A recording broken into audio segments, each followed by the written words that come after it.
This is David Hallam from City Road Methodist Church, Birmingham.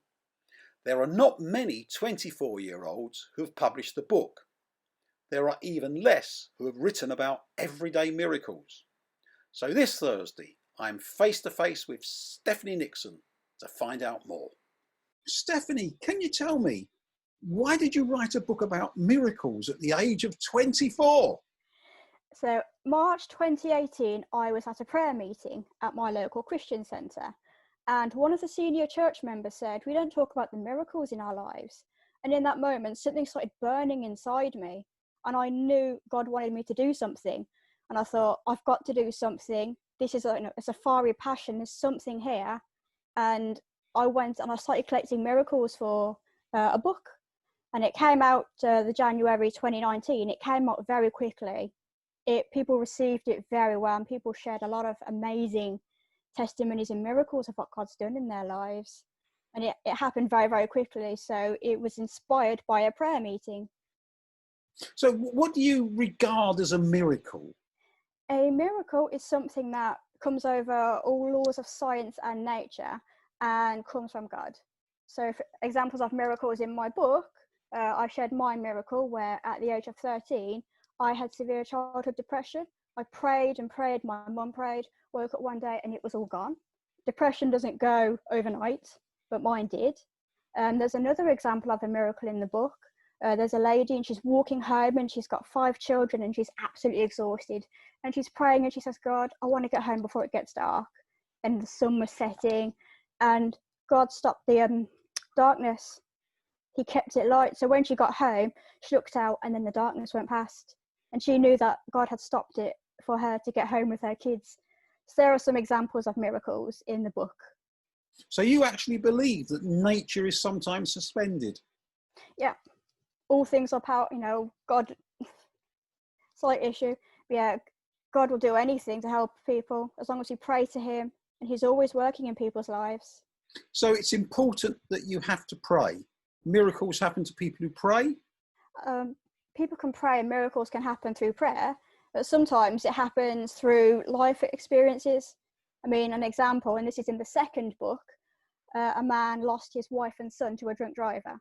He had 2 years of complete pain and torment, and he held a gun to his head and he said, "God, if you are there, take this from me." And in that moment, he felt the Holy Spirit flush over him and he was in no more pain. He was in no more pain.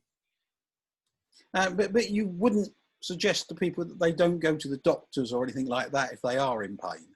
Now, if they are suffering with mental health, do go to the doctors. Go get help, because God gave man brains and the ability to help people and to create medication and so on. So yes, do get help. But there's also a spiritual side to things as well. And through prayer, we can tap into that. Prayer is a very important part of your life. Very. Every evening, for a couple of years, I started doing meditative prayers. I play meditation music, I do my prayers, and I'd find myself in a state of relaxation. And sometimes I would actually fall asleep in the process. So I started doing meditative prayers at night, and I find I fall asleep praying, and it's wonderful because you feel your body become light and everything just goes up to God, and he deals with everything. He deals with everything, all your pain and sorrow. He'll take it. Any issues, anything on your mind, he will deal with it. You're a very young woman. Are you going to go into the church in any way? Or I do a lot of work in my church already. I do work with Open Doors, which is an international Christian ministry that help persecuted Christians. I supported some of their campaigns at my church. I've been asked if I would run the Justice and Peace group at my church, which I am honoured. I'm absolutely honoured. Once COVID-19 has lifted and we start going back to church and people can get back together again, then that's something that will start picking up. Yeah, I normally go to church twice a week. I go to my Catholic church on Saturday at 5 o'clock Mass, and I go to the Pentecostal church on a Sunday for the 11 a.m. service. And it was at the Pentecostal church where the book was inspired. I was raised Catholic, raised in a Catholic household, so my heart's with the Catholic Church. But I love people in general, and I love people. But you really feel that God is active in your life. He's a personal God. Very, very. And he intervenes. He does. He always intervenes. I mean, it's every evening when I'm saying my prayers and I feel that lift. I know God's taking away from me. Yeah. That's really good to hear that. You've obviously got a deep faith. Was there a moment when you became a Christian? I've always been a Christian. I've always been. I mean, I was baptised when I was 6 months. I was very devout when I was 13 after my healing from depression, because I knew full well that God really had me then, because he stopped me from dealing with everything. If anyone's had depression, if you know anyone with depression, it's a horrible thing to have, and to have it taken from you, it's like, thank you. So I was very devout as a child.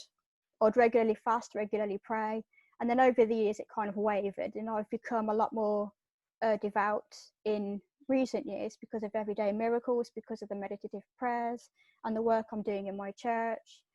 And it's really growing. Sometimes I find myself at crossroads. So, for example, when I was sorting out everyday miracles and I was reading different accounts, people are on their own journeys, and I was kind of being pulled into that. And it was so fascinating listening and reading to some of these stories. And some of them were ministers themselves. Some of them ran thriving ministries. Some of them were just individuals who had experiences and wanted to share them. And there were times where I thought, where am I? Where am I in the midst of all this? This is amazing. And where is it? Where am I at the moment? So I say my prayers and, God will keep me grounded. Right. So you've got your second book coming out. What's it going to be called?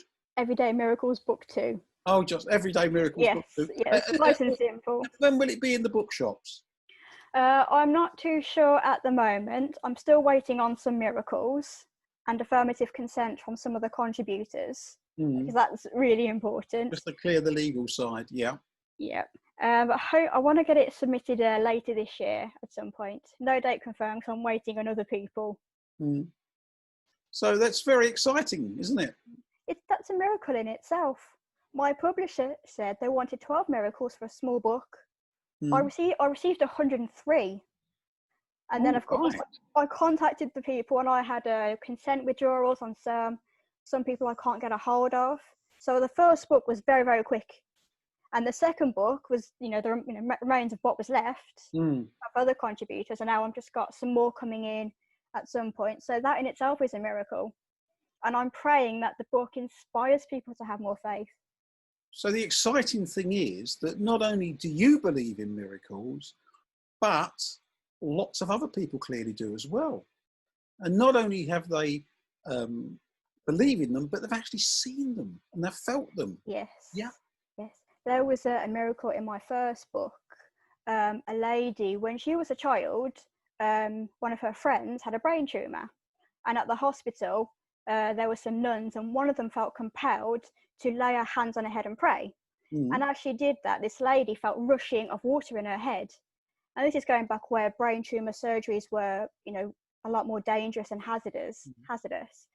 And she was terrified, and she said that she felt rushing of water in her head, but didn't know what it was.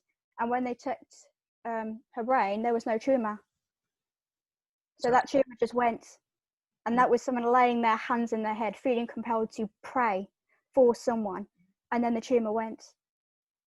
So this is really very, very encouraging. And you would encourage people to pray and to believe for miracles. Yes. Yes. Well, that's a really good point to finish on. Stephanie, thank you very, very much. Thank you, David, for this wonderful opportunity. Thank you for joining us online at City Road Methodist Church, Birmingham. If you'd like to know more about us, go to our website www.cityroad.org.uk or find us on Facebook and Twitter.